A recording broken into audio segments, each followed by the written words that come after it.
سلام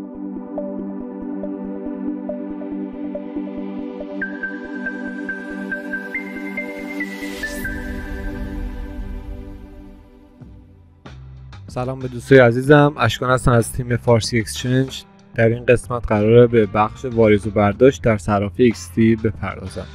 خب همونجوری که اطلاع دارید، شما برای اینکه بتونید در صرافی XT در معاملاتتون تخفیف بگیرید و بونوس جوایز اختصاصی رو دریافت کنید، لازمه که کد رفرال داخل کپشن و لینک ثبت نام داخل کپشن ثبت نام خودتون در صرافی انجام بدید تا بتونید جزء کاربران VIP صرافی بشید.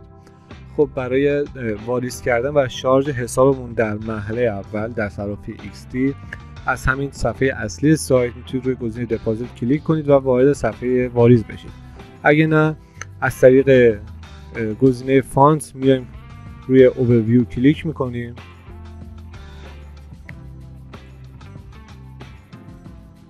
خب این صفحه کلی هستش. دو تا گزینه اینجا برای ما مشخص کرده، دپازیت و ویدرا.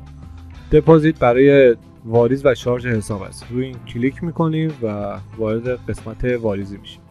خب من میخوام USDT مثلا انتخاب کنم، USDT رو حسابمو شارژ کنم. در کادر اول اون توکن رو انتخاب میکنید، توکنی که قراره واریز کنید رو انتخاب میکنید. در کادر دوم شبکه انتقال رو مشخص میکنید و این آدرسی که الان ساخته شد برای من مربوط به USDT من در صرافی XT است. کپیش میکنم و با هم دیگه بریم داخل تراست.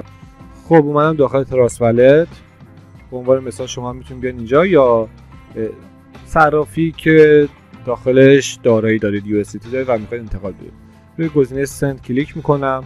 آدرس کیف پول XT خودمو در کادر اول میذارم. مقداری که قراره حسابمو شارژ کنم در این کادر وارد میکنم و روی این گزینه کلیک میکنم و حساب من در صرافی XT به همین راحتی شارژ میشه. بخش برداشتم بریم با هم دیگه ببینیم به چه صورت هستش. این جزئیات واریزیه که میتونید در اینجا مشاهده کنید تا نرفتیم سر وقت بخش برداشت. و هر موقع که واریز داشته باشین به حسابتون، در انتهای صفحه میتونید تاریخچه واریزیاتون هم مشاهده کنید. خب برای رفتن به بخش برداشت هم روی گزینه ویدرا کلیک میکنیم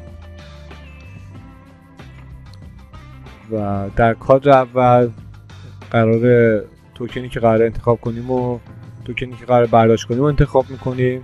در کادر دوم آدرس کیف پولی که باید بهش واریز کنیم، حسابش رو شارژ کنیم وارد میکنیم. باز میریم تراست والت. خب اینجا من ریسیو میزنم. این آدرس USDT من در تراست والت هم هستش. روی کپی کلیک میکنم. داخل این کادر صرافی XT میذارم. شبکه انتقال رو مشخص میکنم. مقداری که قراره از حسابم بردارم در این کادر وارد میکنم و در نهایت روی گزینه ویدرا کلیک میکنید و برداشت از حساب شما به همین راحتی انجام میشه. کارمزد شبکه برای شما در این قسمت آورده شده و تاریخچه برداشتتون رو در انتهای صفحه میتونید مشاهده بکنید. خوشحال میشم که به سایت ما، سایت فارسی اکسچنج سر بزنید. مقالات آموزشی صرافی‌ها رو به صورت ریز به ریز براتون آماده کردیم. گروه تلگرام داریم، میتونید جوین بدین و اونجا با همدیگه در ارتباط باشین و سوالات و مشکلات همدیگه رو برطرف کنید. از طریق کامنت همین ویدیو اگه سوالی و نظری داشتید با من به اشتراک بذارید. خیلی ممنون که همراه من بودید. دوستتون دارم. امیدوارم که مفید براتون واقع شده باشه. خدا نگهدار.